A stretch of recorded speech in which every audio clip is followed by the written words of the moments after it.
Hello, folks, and welcome back to Gearbox Podcast, your weekly dose of podcast. I'm Nick, I'm Moxie.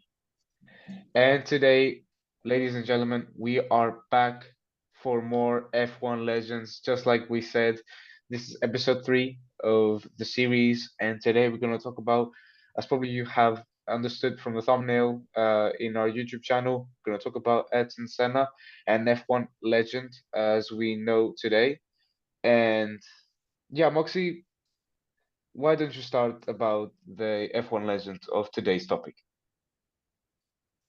Yeah, I mean, today we're going to talk about Ayrton Senna, a really interesting personality, a driver that left a history on this sport, even though his end wasn't the one we expected. But I mean, this is what life gives sometimes. So we have to move forward. And let's start off with his where he was born from and where he was originated. Nick.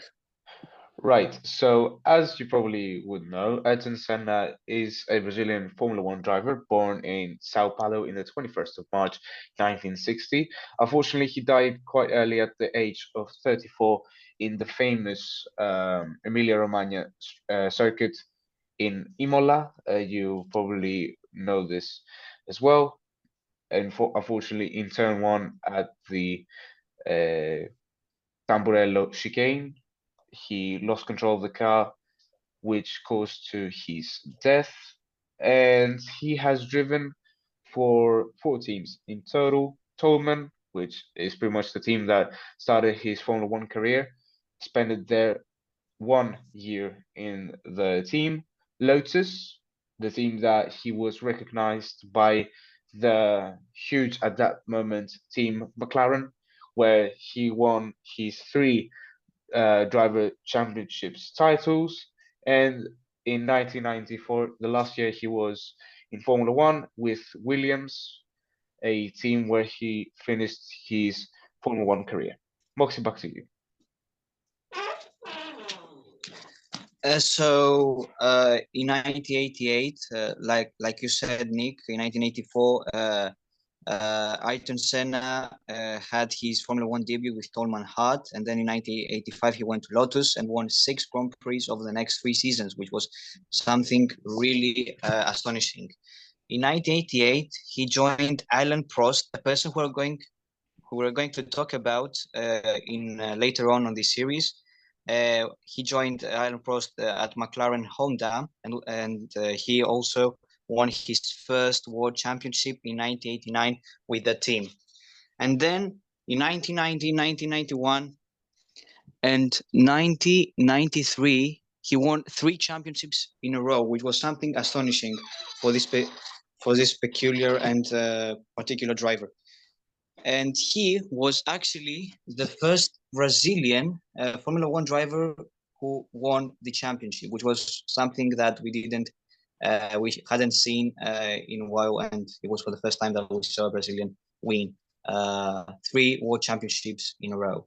Nick, back to you.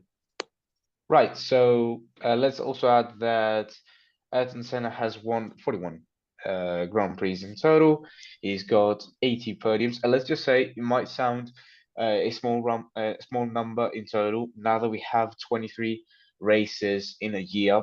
But of course, you can understand because Ayrton Senna is a driver who hasn't driven in the 21st century Formula One Championship. There were few races that year that he has driven, so you can pretty much understand that for these amount of wins and podiums, it's still a lot, and it shows how good and talented driver he has been in his career. 65 pole positions. Let's also add, now that I've said about pole positions, that brilliant lap that he did in Monaco. There's some reason that Monaco was one of his favorite tracks in Formula One. He did the lap of his life, being over 1 second faster than his teammate Alan Prost in the McLaren, which again shows what a great driver he was. 19 fastest laps. His first Grand Prix was in 1984, the first F1 entry for the Brazilian. His first ever win was 1 year later at the Portuguese Grand Prix in Europe, and last ever win was in 1993 with McLaren at the Australian Grand Prix. And of course, the last Grand Prix he has ever raced was in Imola, 1994, and unfortunately was the last place he was ever raced at Formula One. Moxie, back to you. Yeah. So let's just talk about records. Ayrton Senna had held. It was from 1989 till 2006, the most pole position record. But unfortunately, that record has been taken by another driver.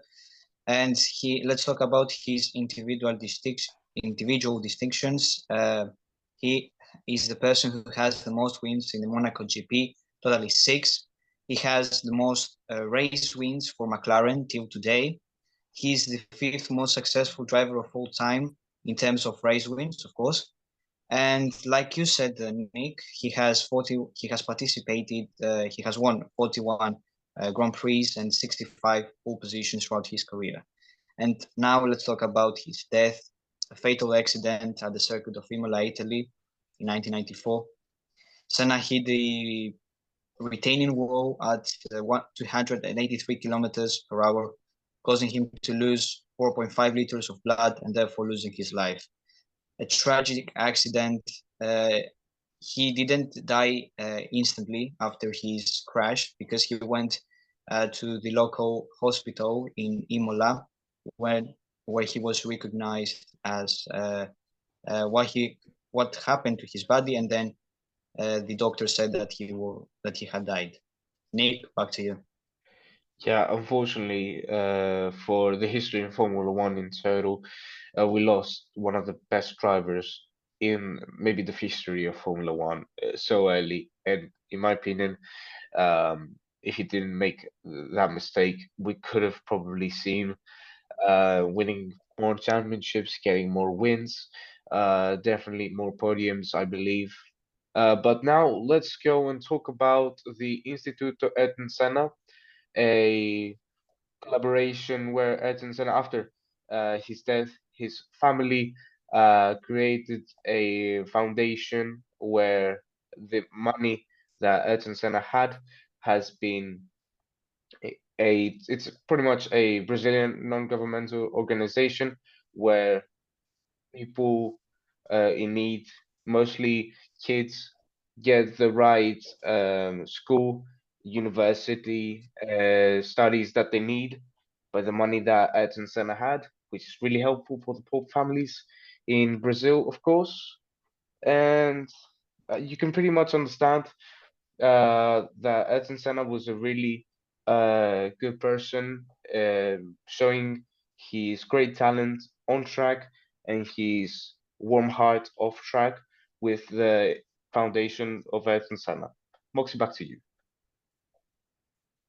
Yeah, Nick, I really appreciate the whole foundation the family of Ayrton Senna created after his death.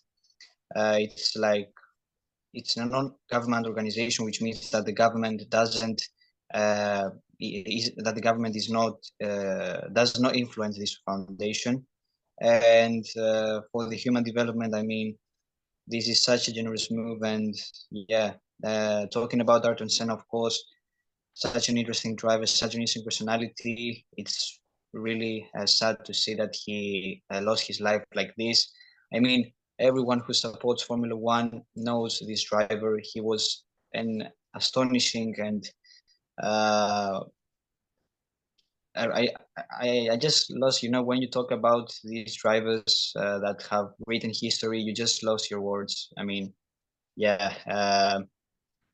I don't think that anyone will have the personality Senna had. He was a really good driver, and I hope that his foundation will grow in popularity and see more foundations and more facilities made for this particular driver. Nick, back to you. Yes, I will definitely agree with you on this. Hopefully, the foundation continues to be as strong as it is now, and maybe even bigger. But now let's go back to his on-track successes. Let's just say that in all the championships in Formula One, the cars were obviously different than what we have today in terms of weight, in terms of aerodynamics. You can pretty much understand this, but uh, Ayrton Senna had a unbelievably different strategy in terms of slowing fast out, technique in turns, how he should brake, how he should press the throttle. He was really a different driver, not only in his personality, but in track as well, which pretty much shows why he was on top of the world. Uh, Sometimes when he had a really good team in McLaren, of course, where he got the three driver championships, you can pretty much understand that he had found the golden key. And he, of course, had found a great success in Formula One in the car he was driving to. Moxie, back to you. Yeah. So, Nick, I also wanted to add that in 1994, he had negotiations with Williams for a possible move, but unfortunately that didn't happen, as we all know what happened with his accident. But I want to ask you, Nick, do you think that if Ayrton Senna hadn't died at that Grand Prix, do you think that a move to Williams would benefit him? Well, in my opinion, the Williams at that time was not the best car, and we can pretty much understand this by his results that he was bringing to the team. That 1 year that he was driving for the British team.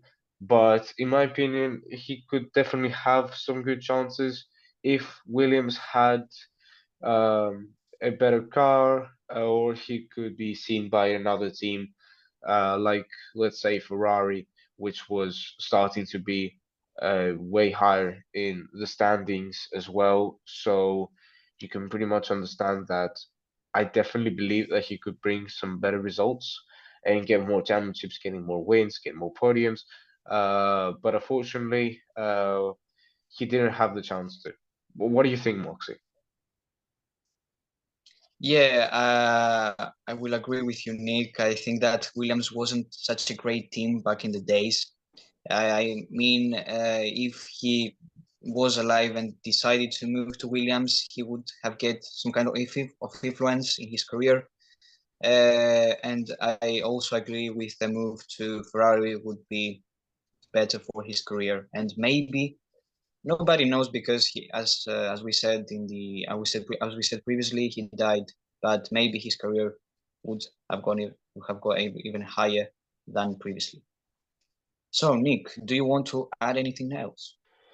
No, I don't really have anything to add else. What about you? No, nothing at all. Okay, so we thank you for listening to our podcast once again. This is episode 3 of the F1 Legends series that we have started about Ayrton Senna. It's been Nick, It's been Moxie.